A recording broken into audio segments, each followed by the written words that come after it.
Hello and welcome to Personable, a podcast focused on speaking to the world's best, enabling you to become the best that you can be. My name is Harvey Bracken-Smith, and today I'm honored to be joined by Keith Gill. Keith is the commissioner of the Sun Belt Conference, as well as being the vice chair of the NCAA Division I Men's Basketball Committee for the 2024-2025 season, and is going to be the chair the following year. I'm incredibly excited to talk to Keith, whether about his journey as an athletics director, to leading one of the biggest tournaments on the entire planet, to also with the rise of NIL in recent years. So Keith, I wanted to get started by asking you, how and why did you get into college sports? Yeah, and Harvey, I just want to say thanks for having me. I'm really excited to be here talking to you. It's always great to talk to a fellow Duke student and future alum. So I'm excited to be here.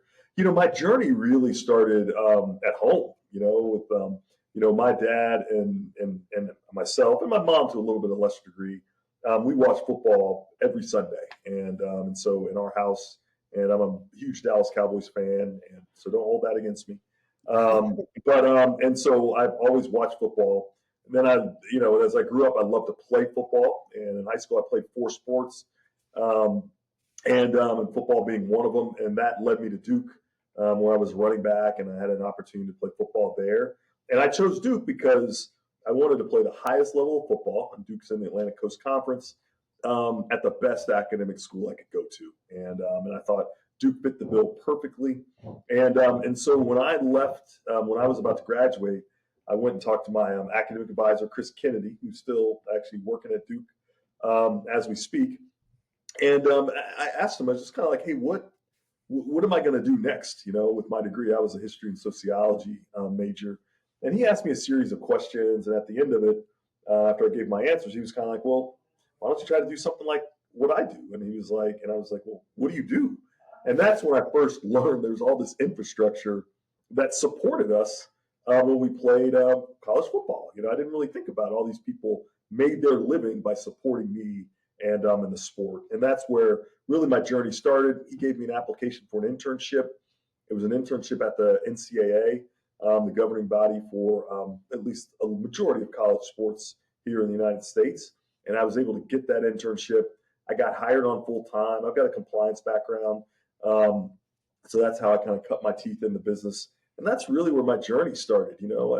I started at home loving sports, got to school, loved sports, and someone introduced me to an opportunity to earn a living and provide opportunities for others. I mean, that's really what I always say, if I could provide half as good as opportunity for someone else as I've had, I've really helped that person a lot, because I had an unbelievable opportunity at Duke. And I just now am really inspired to try to provide those opportunities to others. I think from a theoretical sense, it all makes sense. I mean, you play college sport, you go get a career in it, you work up the ranks. But I think even now it's becoming a more obvious career than it was at the time. So sure, in theory, you want to, get into sports, you kind of learn about it, your advisor has suggested it, but you've not only, pursued it as a career, but you've quite literally risen to the top of it. So what sort of skills or attributes do you think you had that enabled you to reach the top in this field? Yeah, I think that's a really good question. I think number one is I just think how you treat people is really important. That's just such a real important baseline. I have done. I really go out of my way to try to lift people up and try to understand how I can be helpful. And so I think that's allowed me to build relationships and allowed me to impact people in positive ways that have, helped kind of catapult me in various ways. So I really do think, the foundation is just being a good person and trying to treat people as you want to be treated, which I think has really been helpful. I also think, and this is where Duke really came in, learning how to write, learning how to communicate, learning how to think critically is really important. It's really interesting. When I got to Duke, my parents were kind of like, what are you going to do with a liberal arts degree? And we didn't really know what a liberal arts degree was. Kind of like, oh, you should get a business degree or some kind of skill that you learn. And so, I spent 4 years trying to figure out, all right, what am I going to do with a history degree if I don't necessarily want to teach? And I realized that once I left, is Duke gave me a gift, right? I learned how to write, I learned how to think critically, and I learned how to communicate. And I think those 3 things will carry you anywhere you want to go and have really kind of served me well in terms of the jobs that I have. So, and then my mom is probably the hardest worker I know, and so really, hard work and kind of stick to itness, I think, is really important. And then I would say perseverance. Life isn't linear. You're going to have some ups and downs. You're going to have some successes. You're going to have some failures. And the key is you just got to kind of push through when times are a little tough, and don't get too confident when times are really good. And I think that kind of package of experiences and skills have really helped me in my career. I think something that I had never really considered before, coming from the UK to the US, was the aspect of college sports being a business. And so when I arrived at Duke, I knew about Coach K, and now obviously there's Coach Shire as well, and you've got the women's basketball coach who was also involved with the Olympic team. But what I hadn't thought about is that they actually had a boss as well. It just never really occurred to me. And then finding out that Nina King is, their boss and in charge of that whole program, that was a similar role that you had at the University of Richmond. What makes a good sports director in that sense? And what does that person actually go about doing on a day-to-day basis? Yeah, I think that's a good question. I think what makes a good person is I think college sports, first thing first, is about showing up. I think it's really important that you go to practice, go to games, make sure folks know that you are trying to work as hard as they work. Because when you're around those sports programs, you really realize how hard and how much investment those students and those coaches make in their craft. And so I think trying to show up every day and be present, I think, is really important. I think you have to have a level of empathy as well. The interesting things I think about coaches is the things that make coaches great are the things that make them a challenge to deal with administratively, right? They're type A, they're hard charging, they don't take no for an answer. And as an administrator, sometimes you got to say no. Sometimes you can say yes, sometimes you can say no.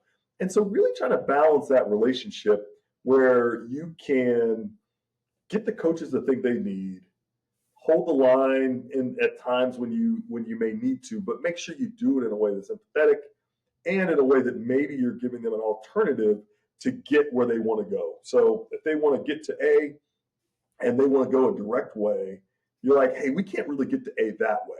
Give me a second, let me think about it. And maybe there's an alternative way we can get to A and get to those same outcomes. Because one of the things you're trying to do is you're building team. And the team is really extended.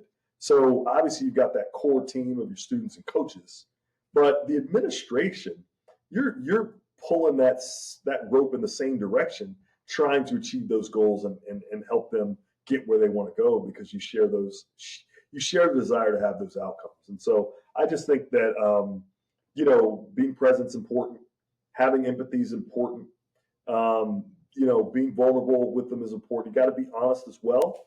And then you just got to make sure that you are all on the same page in terms of the direction you're trying to go. And if you can do those things, I feel like you can really support your sports well, and you can get some really good outcomes that are best for everybody. I think what's really interesting, even with regard to my last question, is I talked about the head of women's basketball and the head of men's basketball. I didn't talk about lacrosse. I didn't talk about field hockey, but yet these are also sports that are sort of intertwined as under this role. Something I've learned, and please correct me if I'm wrong, is that the only revenue generating, really profit generating sports in universities in the US is men's basketball, women's basketball, and college football.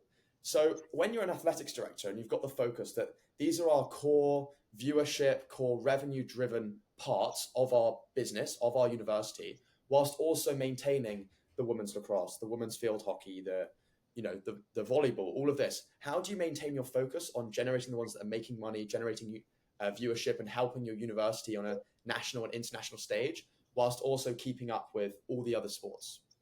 Yeah, I think one of the good things is that's why staffs are important, right? I don't know how big the staff is at Duke, but I'm sure they got 100 to 200 kind of employees there, all kind of working to support every one of those sports, right? Because at the end of the day, I think on a personal level, every one of those students and every one of those coaches is your number one priority. And you don't necessarily want to prioritize one over another. You really do want to make sure that they all have what they need to achieve their goals, which are get a great education, earn one of the best degrees in all the land if you're at Duke, and also prepare them to be great citizens that are going to make meaningful contributions to society. And that's really what you're trying to do, and you're trying to do that for everything. But the reality is, our kind of cost structure is based on football and to some extent basketball, but mainly on football. And football drives a lot of the revenue that supports a lot of the other sports programs. And so I think, in some ways a rising tide does lift all boats, and it creates opportunity for everyone.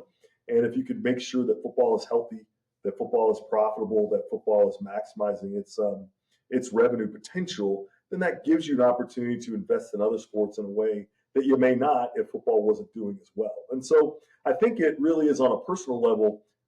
As I said before, you're trying to be present. And so I think that means, showing up in my mind is not hard, right?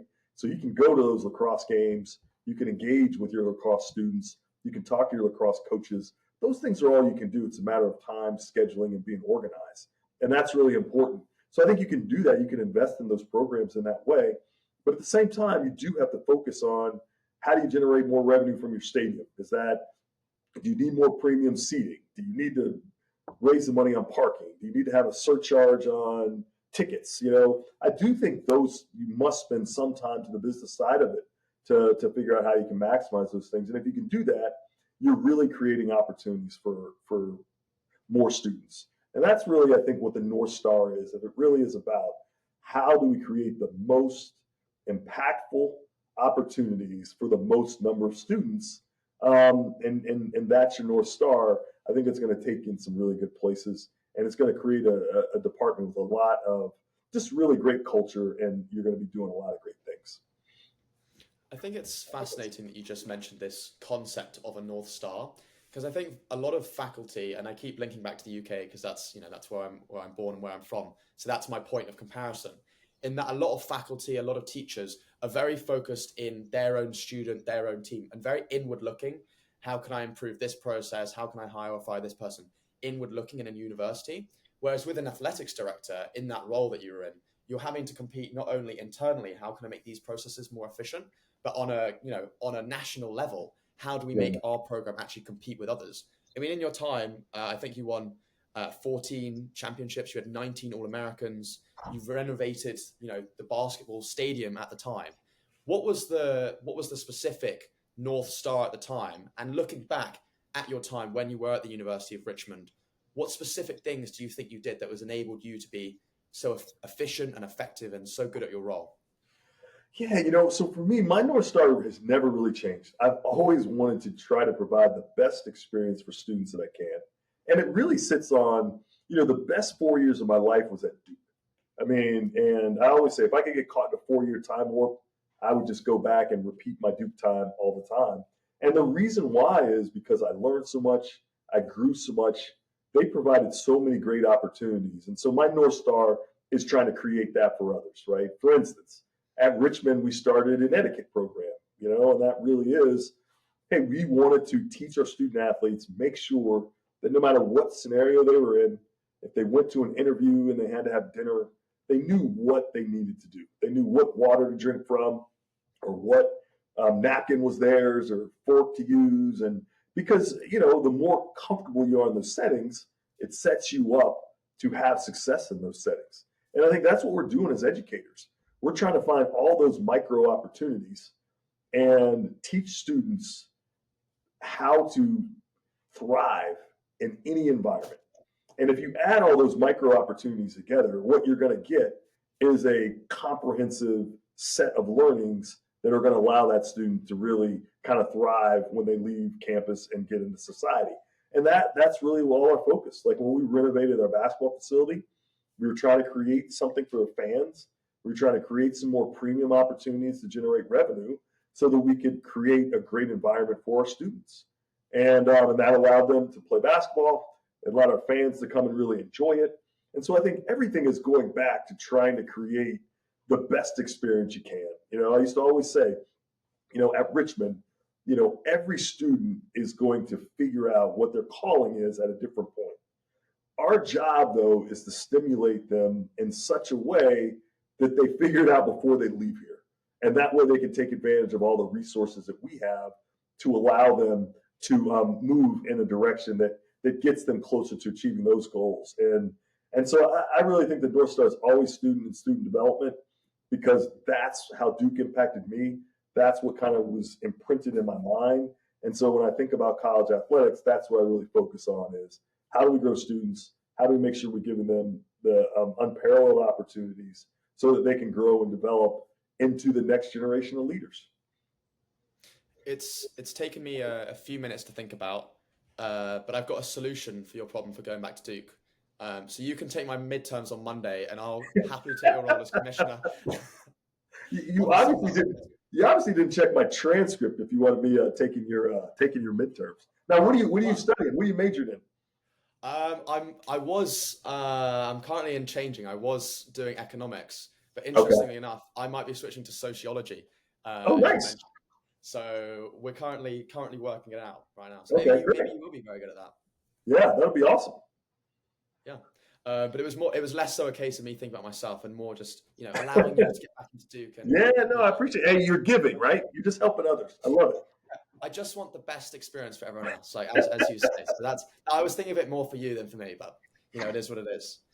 Speaking on that point, the idea of relationships in any form of organization, business, any society is incredibly important, but particularly in the role that you're in now as commissioner of the Sun Belt Conference, managing relationships with all those individual coaches, with individual teams, with the athletic directors is incredibly important.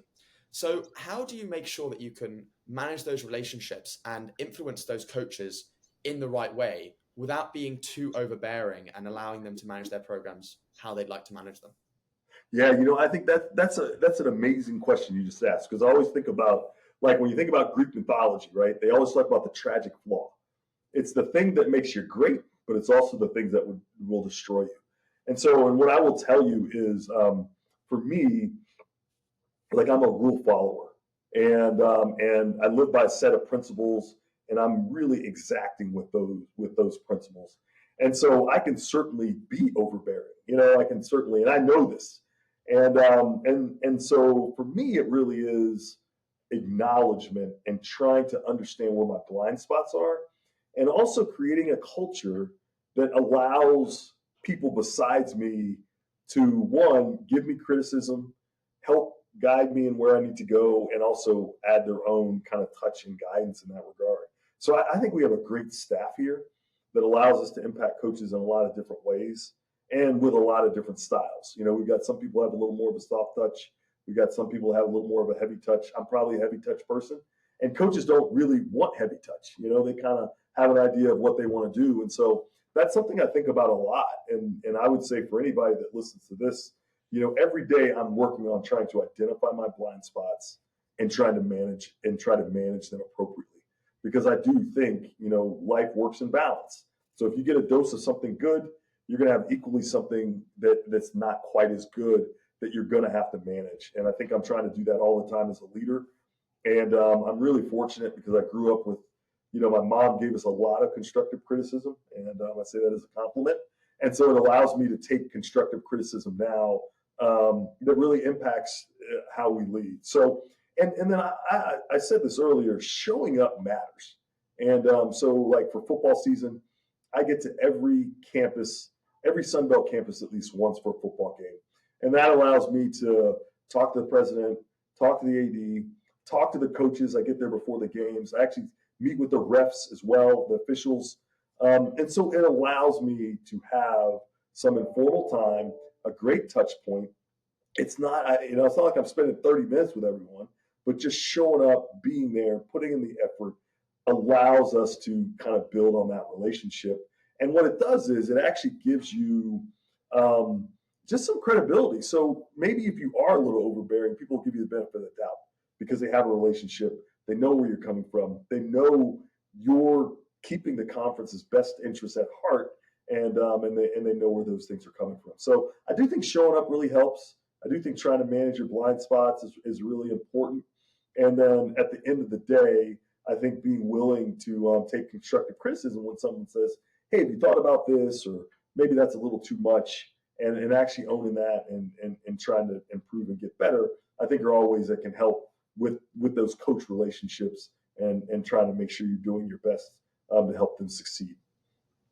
Something I've noticed, I mean, I'm only 20 years old, but something I've noticed with regard to my own, managing relationships and now trying to network to try and get my own jobs, hopefully I get one day, we'll work it out, is that being honest and showing face, as you mentioned, is incredibly important. And the reason why I found that to be the case is like, especially when you're in a leadership position, you're going to have to make uncomfortable decisions. You're going to have to do things. It's not just about pandering to everyone saying, oh, you do this, because that doesn't help progress. That doesn't help change. And so you have to make constant hard decisions over time. But if you are in this little castle separated from the rest of society, not interacting with them and saying as to why you've made the decisions, those coaches will respect you less. They'll be less honest with you. And so then you get much more holes and much more problems going forward. Whereas on the other hand, like you mentioned, actually showing face and being like, I'm willing to talk to you. I'm willing to speak to you face to face about these things. I think it makes them like you a lot more, respect you a lot more. And I think it helps drive efficiency moving forward. Yeah, I agree with you wholeheartedly. At the end of the day, I'm always telling people you're trying to create raving fans, right?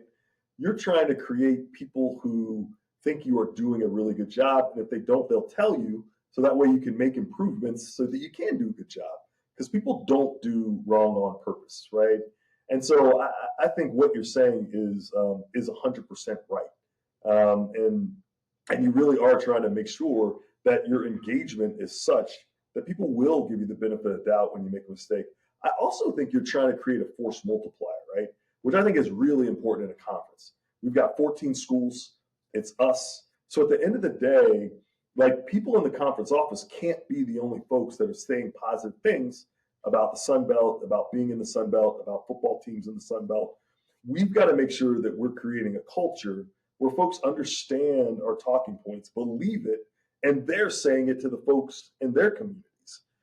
Because I think that's a really important thing. I mean, I think one of the things that I'm proud of, and I'll tell you the story. So we essentially had a situation where we were running a championship, and we weren't getting the support from the place we were running the championship that we thought we were going to get, or that they agreed to give.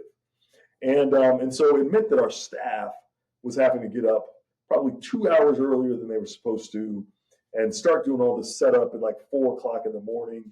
And so when I arrived on the site of the championship, they're explaining this to me, and I'm talking to one of the folks, and they were like, "Well, hey, look, it was no question as to what we were going to do, because we have a certain expectation for how we run championships in the Sun Belt.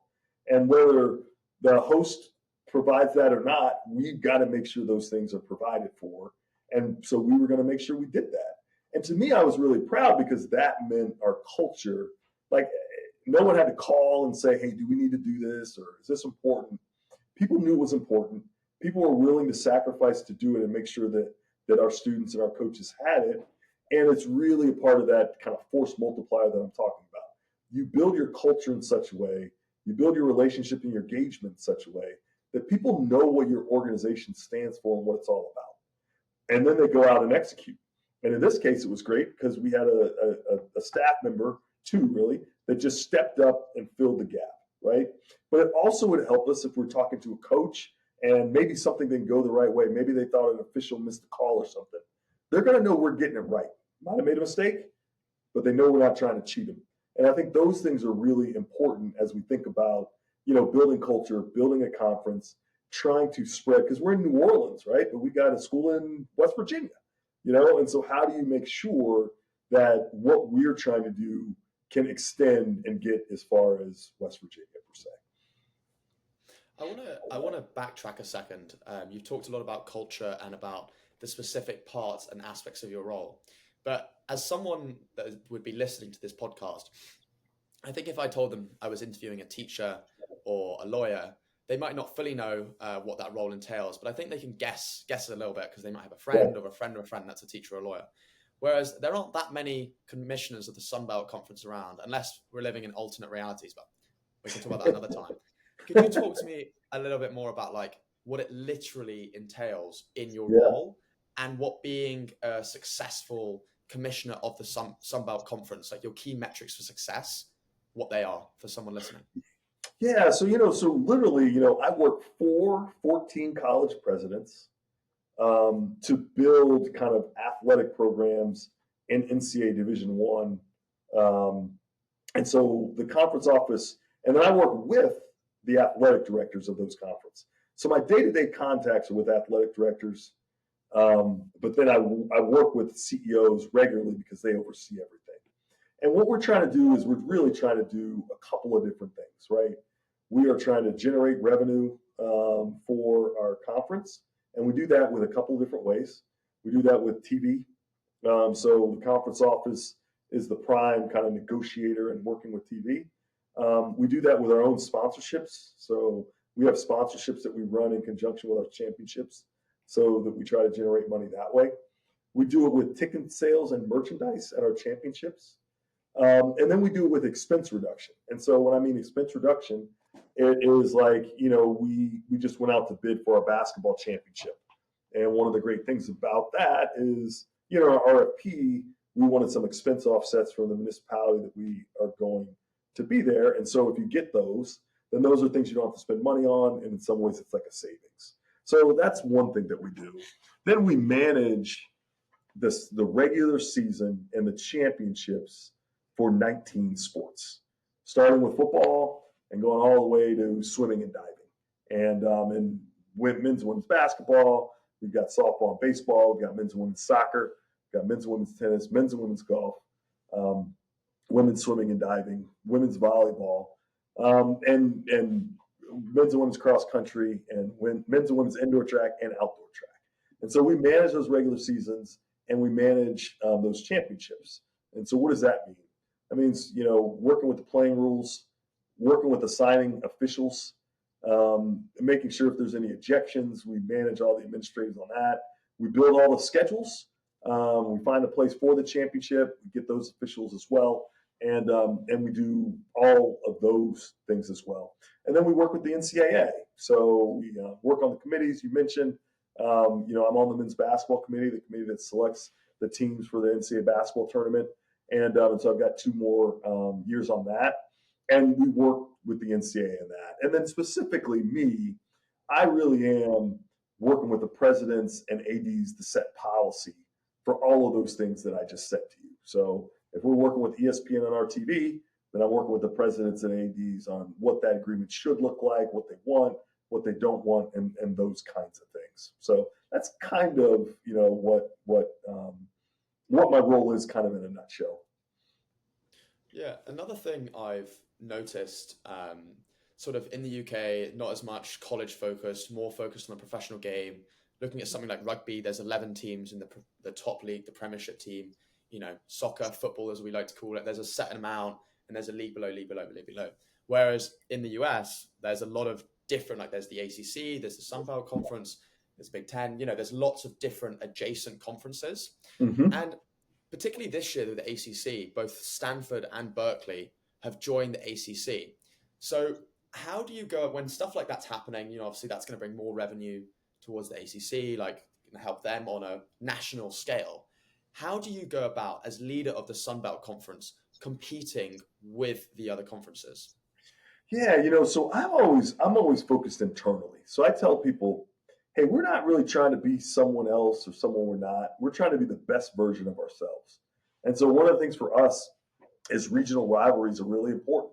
So we're one of the last FBS conferences there in football that are still in divisions. So we've got an East Division and West Division. And the reason why that's important is we want those regional teams playing each other as much as possible. That's a really important aspect of what we do and what we're trying to do. So I think the premise to your question, it's really hard, when you're just kind of competing. But for us, we're just focused internally. And so we've got, 7 schools in our East, 7 schools in our West. We play 75% of those games kind of in region of our games. And then what it does, though, is it allows for good crowds, fan bases that are interested in the game. And then that energy builds on other things. At the end of the day, like I believe money follows, right? I think you make the right choices. I think you build the right foundation. You have the right principles. If you live by them, you're going to build something durable and valuable. And that's what we have tried to do at the Sun Belt. Rather than looking to see what everybody else has or what we don't have, We just focus on what we can do, control what we do best. And actually, I think it's really worked out for us. We're on a good trajectory. Last year we had 37 teams that were either in a bowl game or an NCAA postseason. That's the most by far of any of our peer conferences. We had 5 teams in the men's soccer championship and 4 women's volleyball teams in the volleyball championship and 4 baseball teams in the baseball championship and 12 bowl teams. So we are having success, and it's really it's fun to watch. It's fun to be a part of, and part of that though is I think we're trying to be the best version of ourselves rather than try to copy someone else. Transitioning more to your role in terms of being the vice chair this year and then going to be the chair next year for the basketball committee.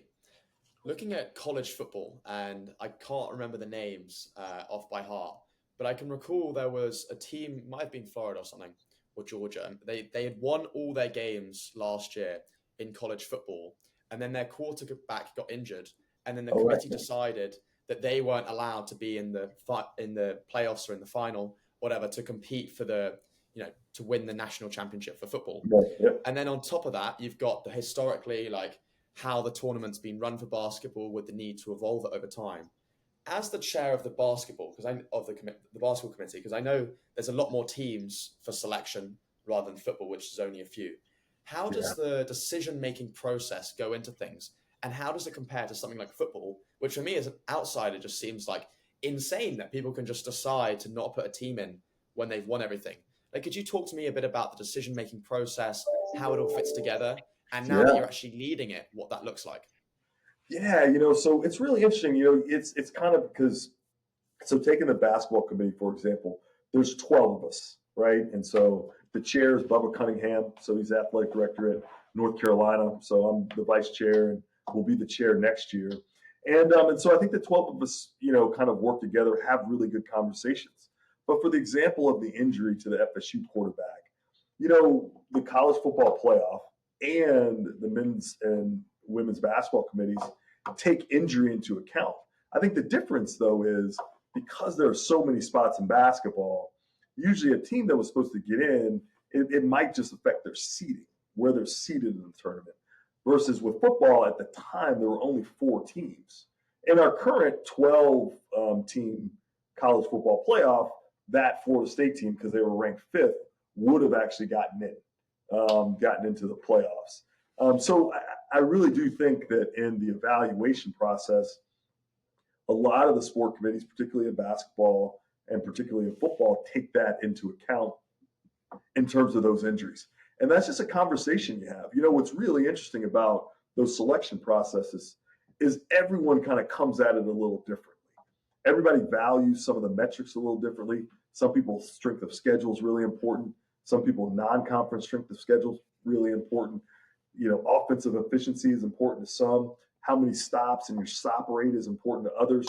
And so the great thing about these committees are you take 1/12 of what, of all that together, and it forms a whole. And I really do feel like they get to the right answer.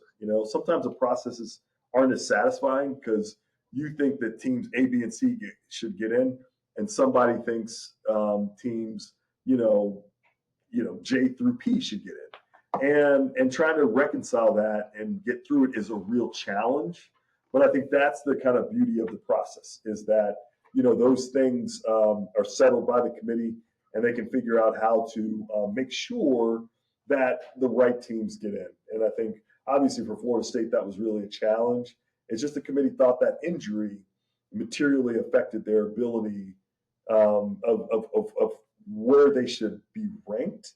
And that's what kind of cost them. And I think that, the men's basketball committee does that as well. And so if there's a catastrophic injury, it certainly has happened in the past.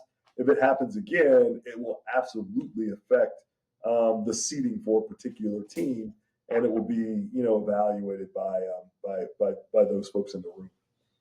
Having a strong amount of principles that you like to have in certain situations, and having had a strong amount of a year's worth of past experience in these sort of roles to make decisions, how the system should work and therefore how it should be moving forward.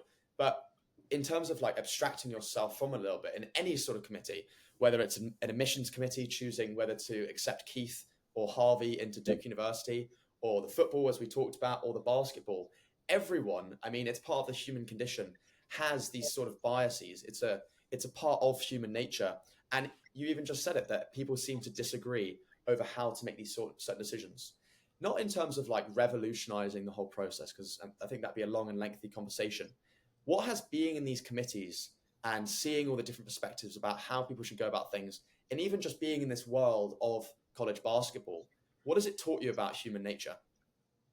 Yeah, it's really taught me about human nature in this sense. I really do think people are trying to get it right. I don't think people do wrong on purpose. I'm not a conspiracy theorist, and people really care deeply, and people are really trying to get it right. And I think in today's world, it's hard to believe that. Everybody thinks people are trying to manipulate the system or they've got some sort of agenda. The great thing about our process is, even if you have an agenda, it's kind of checked by the system, right? At the end of the day, if I'm a guy who really thinks strength of schedule is what is the end all be all, well, I'm one person out of 12 in terms of those votes, and so when you got to get 8 votes in order to move forward, right? And so I think those things kind of help in that regard. So I'm an optimist, and so my service on the committee, I think we've got a lot of really good people who are trying to do the right things for the right reasons. And I'm really proud to work with them. And I think that's the same in the college football playoff room as it is in the men's and women's basketball rooms and really all the sport committees. I'm bullish on people, and that doesn't mean we're perfect. We got our fallibilities, but my standard is: are you trying to get it right? And I feel in most cases most people are, and they're trying to be fair and reasonable, and I think in most cases they really accomplish that. Okay, I'll tell you about it. It's August 2021. I think I'm getting the year right. Okay. I'm planning on coming to some university in the US. I've made the decision. And suddenly I read a news article. NIL has been made legal, overturned. I'm like, NIL? What the hell does that mean? Name, image, and likeness, basically enabling college athletes to make money off themselves, because previously they couldn't make any money at all. Could you talk to me a bit about the transition of what college sports was like before, and if you think that NIL has had a positive or negative impact on college sports as a whole? Yeah, so before, it really was, and I'm a little Pollyannish because I still think the interesting thing about NIL is it's caused everybody to focus on the money. And the reality is, for every student, getting the degree is the most important thing. Now, there are some students that are making what I would say life-changing NIL money, right?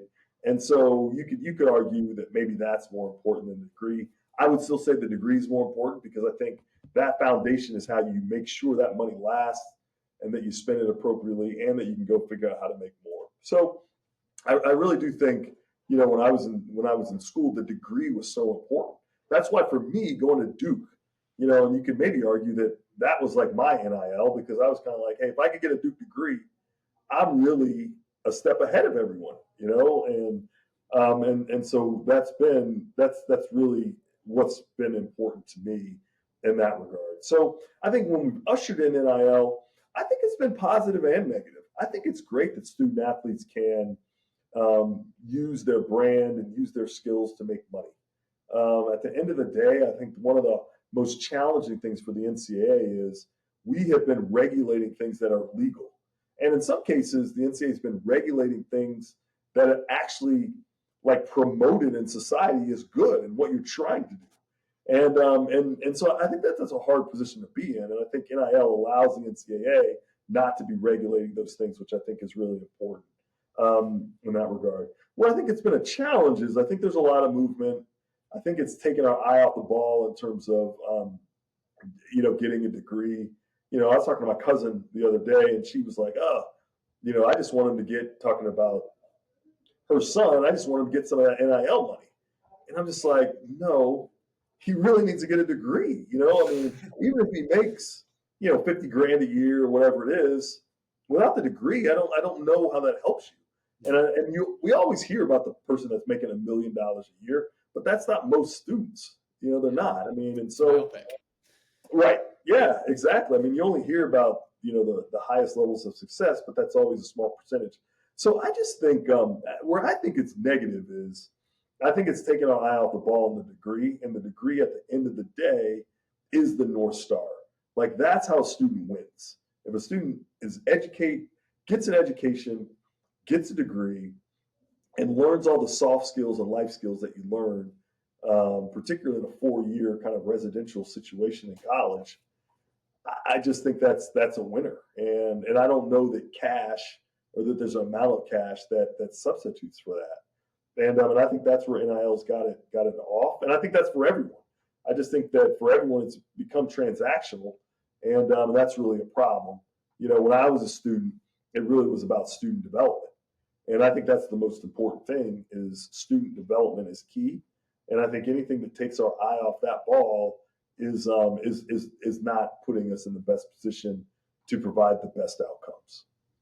I think you're in a permanently tough angle, because I think it's easy to tell people to avoid the shiny objects. We're like moths attracted to a light, and that if we see that $1 million number or 6-figure number, that is possible. It's hard to be like, no, and focus. I was talking about myopic short-sightedness, when really that degree enables you to be more educated and learn for the future. I want to play devil's advocate, though, because I think I would be unfair to a listener to not. So I went for my full break. I went to one of my best friend's house in South Carolina, and I went past a board, and it says, here you can watch the NBA, the NFL, or the MLB, or the NCAA. And I was like, oh, that's pretty interesting. So it's become very clear to me that the viewership numbers for the NCAA are unbelievably high.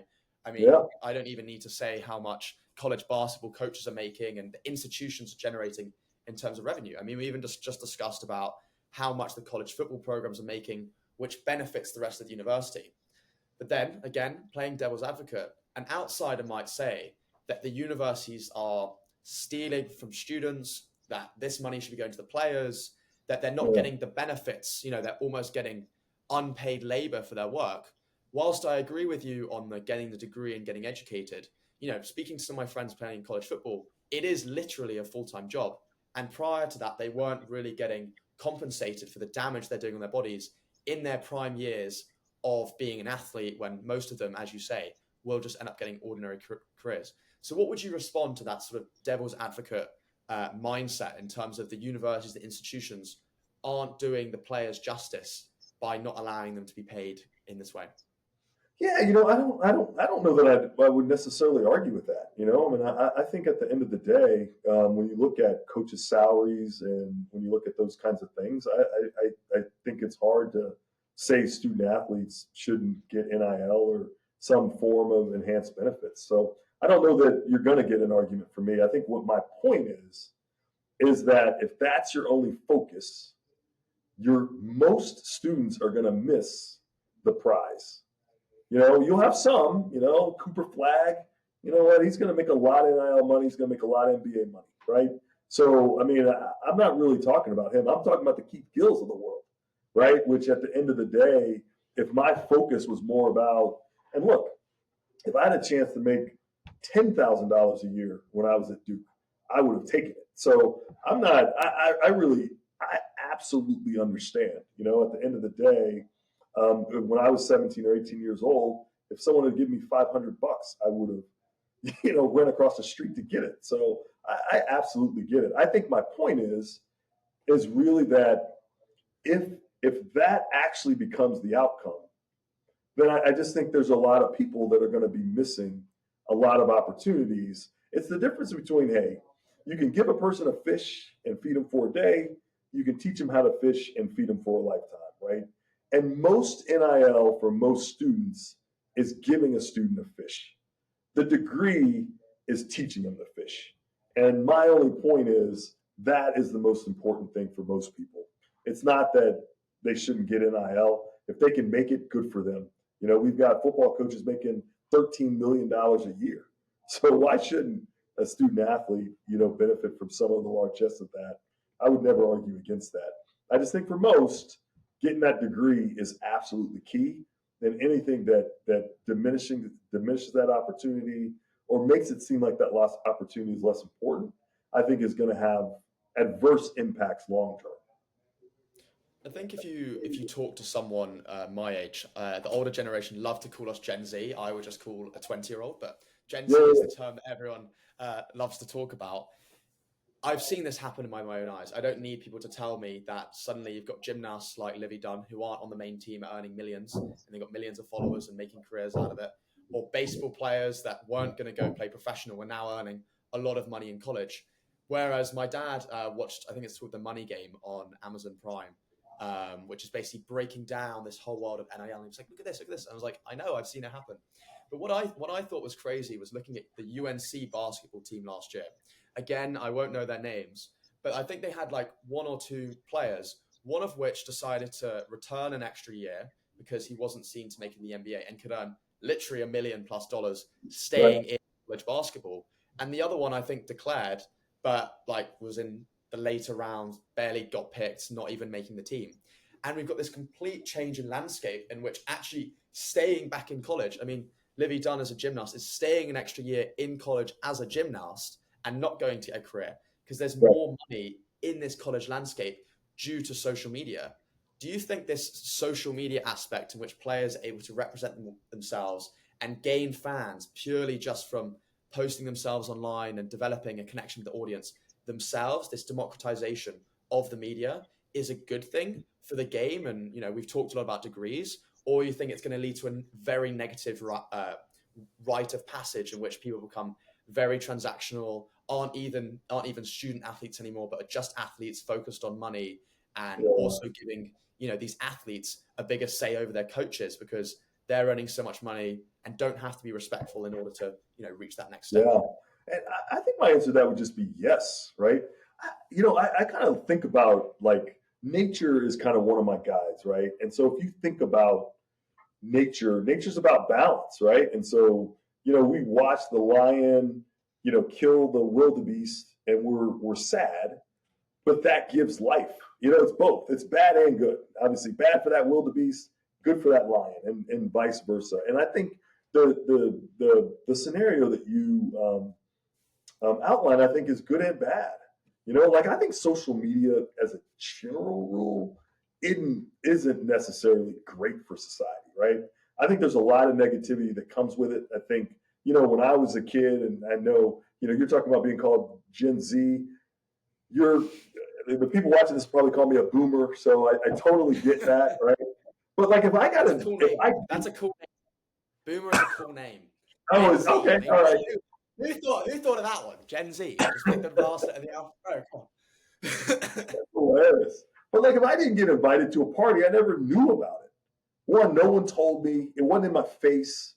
You know, whereas now if you don't get invited, you know, everyone's posting all these pictures and now you feel like you're left out. And I think that's the thing about social media. It can be really good because it can be a connector, but it can be a divider as well. And so that's why I really do think it's good and bad. What I would say though is I think the opportunity for students to monetize their assets, whether it's on social media, whether it's for Campbell Soup, however they do that, I think is a positive thing. I really do. And I don't know that there's any negative things about it. But I do think all those platforms had negativity to it, right? I think social media is positive in some ways, but I think it's negative and it causes a lot of anxiety and mental issues that, you know, I just think manifest themselves in less severe ways not too long ago. And so, but I wouldn't restrict that for anyone. I think if someone can really channel that into really positive things, I think that's good for them. But I do think the social media piece we've got to be careful with because I do think it's really having some adverse impacts on a lot of people and creating a lot of kind of mental kind of issues that are challenging for people to deal with. Because usually they're doing that stuff by themselves. They're engaging by themselves. They're not in a group. They don't have support. And I think that can have some bad outcomes. I've got 3 final questions. Okay. The first one being, what's next for you? You know what? Just trying to make the Sun Belt the best it can be, you know? So literally what's next for me is I'm jumping on a plane to go to Coastal Carolina.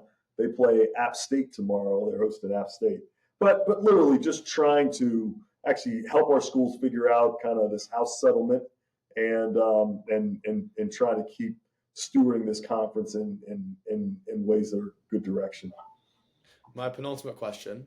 If I could ask someone, or even ask you as a ghost in 100 years, what would you want your legacy to be? How would you want to be remembered?